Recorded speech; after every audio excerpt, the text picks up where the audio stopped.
wabarakatuh. Saya Zaki Nufidini dari kelas 6G. Di sini saya akan membawakan sebuah judul tentang pengelolaan limbah sampah guna meningkatkan perekonomian di masyarakat. Sebagai tugas akhir semester mata kuliah sumber daya dan berkelanjutan. Sebelum membahas sebuah judul tersebut, alangkah baiknya saya akan menjelaskan terlebih dahulu tentang lingkungan hidup dan berkelanjutan. Berikut penjelasannya. Ini saya akan menjelaskan tentang pentingnya menjaga lingkungan hidup agar tetap lestari dan berkelanjutan.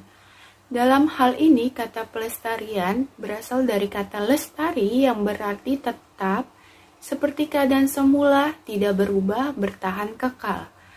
Kemudian mendapat tambahan pe dan akhiran an, menjadi pelestarian yang berarti proses, cara, perbuatan, melestarikan, perlindungan dari kemusnahan dan berkerusakan. Pengawetan konvensi pengelolaan sumber daya alam dan yang mengalami menjamin pemanfaatannya secara bijaksana dan menjamin kesinambungan persediaan dengan tetap memelihara dan meningkatkan kualitas nilai dan keanekaragamannya. Dalam Undang-Undang Nomor 32 Tahun 2009 tentang pengelolaan dan perlindungan lingkungan hidup didefinisikan sebagai kesatuan lingkungan, ruang, dengan semua benda, daya, keadaan, dan makhluk hidup, termasuk di dalam manusia dan perilakunya. Usaha-usaha pelestarian lingkungan hidup dapat dilakukan dengan cara-cara sebagai berikut. Yang pertama, melakukan pengelolaan tanah sesuai dengan kondisi dan kemampuan lahan, serta mengatur sistem irigasi sehingga aliran air tidak tergenang. Yang kedua, melakukan reboisasi pada lahan-lahan yang kritis, tandus atau gundul, serta melakukan sistem tebang pilih atau tebang tanam agar kelestarian hutan, sumber air, kawasan pantai, dan fauna yang ada di dalamnya dapat terjaga. Yang ketiga, melakukan pengawasan dan evaluasi terhadap perilaku para pemegang hak penguasa hutan agar tidak mengeksplorasi hutan secara besar-besaran. Nah, yang keempat, memberikan perilaku khusus kepada limbah, seperti diolah terlebih dahulu sebelum dibuang agar tidak mencemari lingkungan. Yang kelima, menciptakan dan menggunakan barang-barang hasil industri yang ramah lingkungan, dan yang terakhir adalah memanfaatkan barang-barang hasil daur ulang.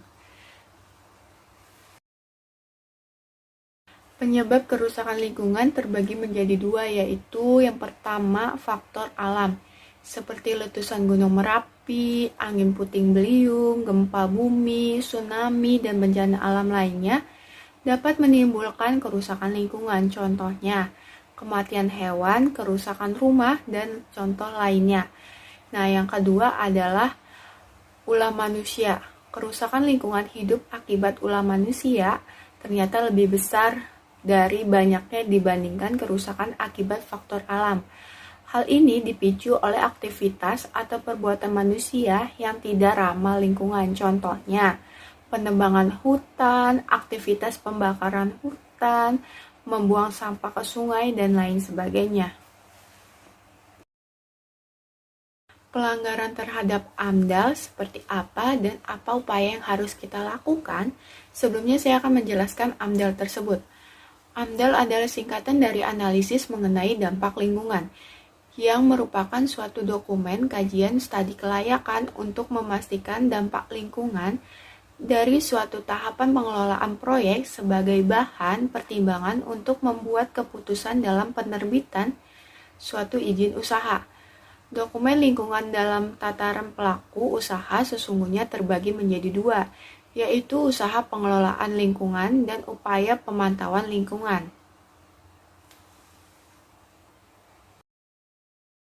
Jenis dokumentasi analisis atau studi AMDAL tersebut sebagai berikut. Yang pertama, Kerangka Acuan Analisis Dampak Lingkungan Hidup atau KA-ANDAL adalah dokumen tentang ruang lingkup serta keadaan. Kajian AMDAL meliputi dampak-dampak penting yang ada dikaji dan batas studi AMDAL.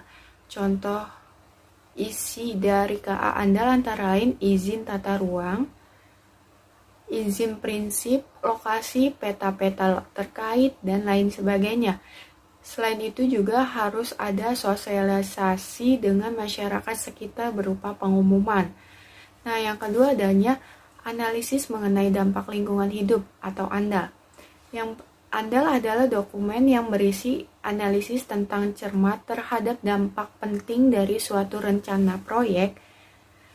Dampak-dampak penting yang telah didefinisikan di dalam dokumen KA ANDAL dianalisis lebih cermat dengan menggunakan metodologi yang terdapat dengan tujuan untuk mengetahui besaran dampak tersebut. Nah, yang ketiga adanya rencana pengelolaan lingkungan hidup atau KKL. KKL adalah dokumen yang memuat upaya-upaya untuk memecahkan pengendalian dan mengulangi dampak negatif dan memaksimalkan dampak positif suatu proyek. Upaya-upaya tersebut dirumuskan berdasarkan kajian AMDAL. Nah, yang terakhir, yang keempat adanya Rencana Persatuan Lingkungan Hidup atau RPL. RPL adalah dokumen yang memusatkan upaya pemantauan untuk melihat perubahan lingkungan yang disebabkan oleh dampak-dampak dari rencana proyek. Hal pemantauan ini digunakan untuk mengevaluasi keefektifan upaya pengelolaan proyek yang telah dilakukan, ketaatan kepenyelenggaraan proyek terhadap persatuan lingkungan hidup, dan dapat digunakan untuk mengevaluasi analisis dampak digunakan dalam kajian AMDAL. Kebijakan lingkungan yang relevan terbagi menjadi 5. Yang pertama yaitu kesesuaian organisasi. Tidak benar-benar yang perlu ditulis dalam kebijakan, melainkan adalah sesuatu yang perlu diingat sepanjang penulisan kebijakan. Kebijakan lingkungan harus sesuai dengan dampak lingkungan yang terjadi kegiatan Anda. Nah, yang kedua adanya perbaikan berkesinambungan.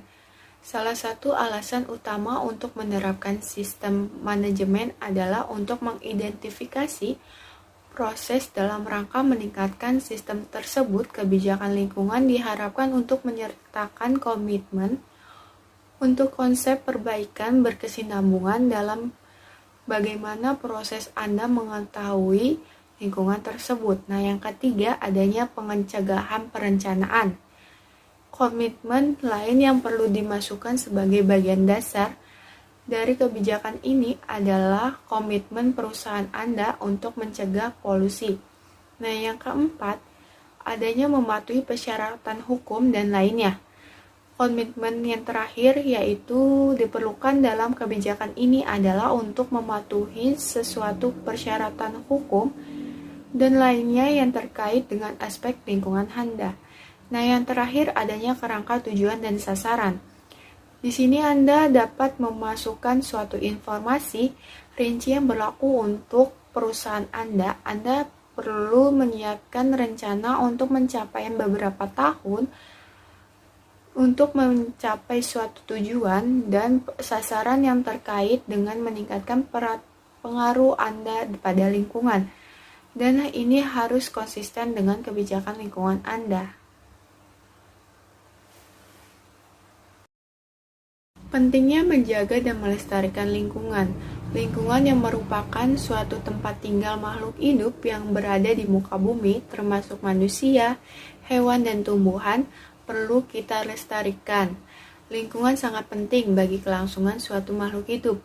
Karena apabila lingkungan tidak ada, maka manusia, hewan, dan tumbuhan juga tidak ada dan tidak dapat bertahan hidup. Nah, di sini saya mempunyai suatu slogan. Peduli dengan lingkungan, selangkah menyelamatkan kehidupan masa depan. Jadi kita peduli lingkungan di sekitar kita, maka kita akan menyelamatkan lingkungan tersebut untuk generasi-generasi selanjutnya. Nah, bumi itu bukan milik kita. Bahkan kita hanya cuma menumpang. Kenapa Anda rusak? Selamatkan ribuan nyawa di muka bumi dengan menjaga lingkungan. Dan yang terakhir, polusi itu bisa dilawan dengan menjaganya dengan menanam 1000 pohon. Jangan lupa, tanam 1000 pohon untuk menyelamatkan lingkungan hidup dan melestarikan suatu lingkungan. Di sini saya akan membahas judul saya, yaitu pengelolaan limbah sampah guna meningkatkan perekonomian di masyarakat. Pengelolaan daur ulang sampah dilakukan dengan pemilihan dan beberapa proses. Pemilihan sampah dilakukan dengan cara pemuluhan oleh masyarakat.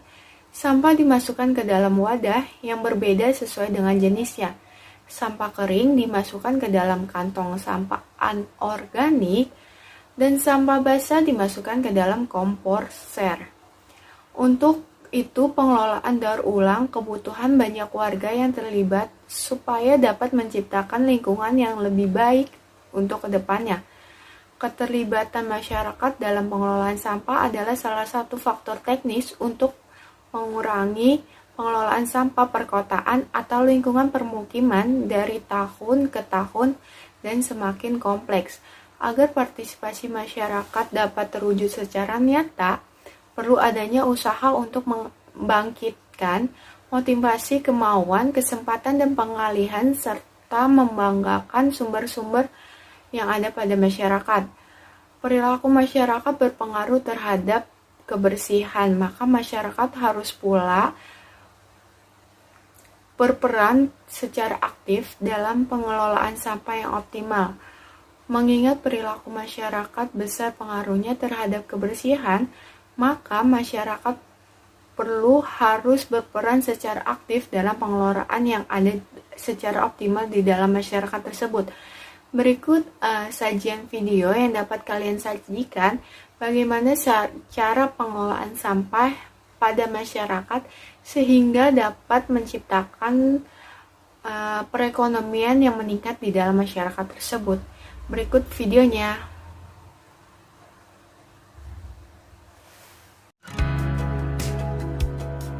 Sampah plastik menjadi masalah global yang dewasa ini mendapat perhatian lebih dari banyak negara. Sebagai material yang butuh waktu lama untuk terurai, produk berbahan plastik akan terus ada dan menumpuk di dunia dalam waktu yang lama. Berdasarkan laporan United Nations Environment Programme tentang plastik sekali pakai, lebih dari 400 juta ton plastik diproduksi pada tahun 2015. Dari jumlah tersebut, 36% diantaranya untuk kantong kemasan sekali pakai yang kerap kita temui setiap hari.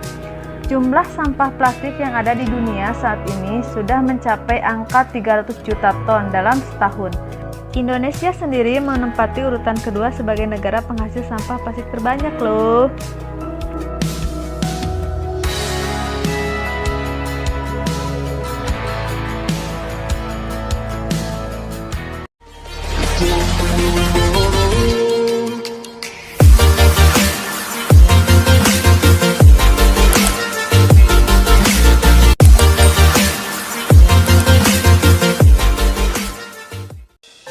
Inovasi ini sangat mudah untuk dicoba. Botol bekas minuman diiris kecil, kemudian dililitkan pada sebuah mistar besi dan dipanaskan. Setelah mendapat jumlah yang cukup, tinggal dianyam deh.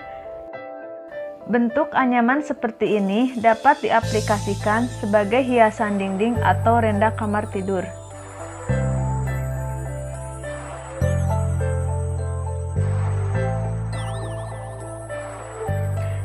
Inovasi ini hanya butuh kesabaran untuk menggunting sampah plastik menjadi bagian kecil, kemudian dimasukkan ke dalam botol, maka jadilah bata ekonomis yang dapat digunakan untuk membangun rumah.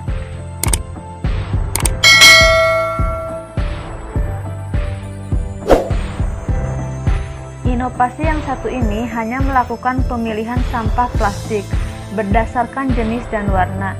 Sampah plastik yang kemudian dicacah dan dicuci bersih lalu dikeringkan.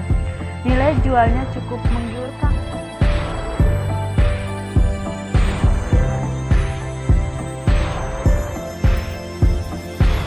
Inovasi ini butuh ketelatenan karena harus mengisi botol plastik bekas menjadi lembaran kecil yang kemudian digulung dan sedikit dipanaskan.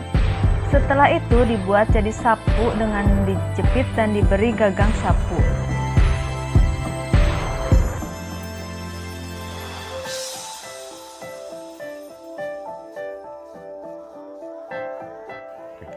Inovasi ini membutuhkan beberapa mesin produksi untuk membuatnya dan tentunya tambahan oli bekas dengan perbandingan 1:1.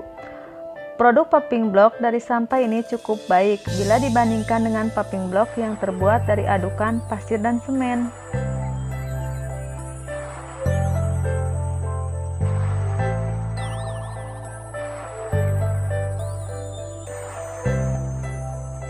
Inovasi ini melalui proses yang tidak jauh berbeda dengan pembuatan paving block. Yang membedakan hanya cetakan saja. Nilai ekonomis dari produk ini sangat tinggi karena dari ketahanannya sendiri cukup baik.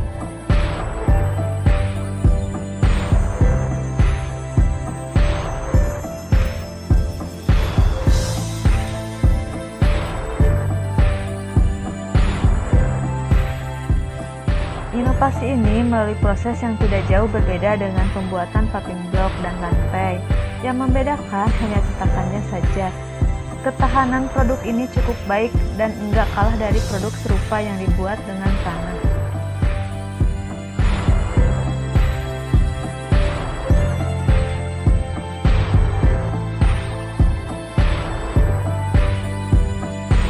Inovasi yang satu ini sangat revolusioner karena dapat meminimalisir total anggaran pembuatan rumah. Dan prosesnya pun cukup mudah dilakukan, bahkan bisa lebih cepat. Bayangkan berapa persen pengurangan biaya bila membuat rumah dari batako yang dibuat dari sampah plastik ini.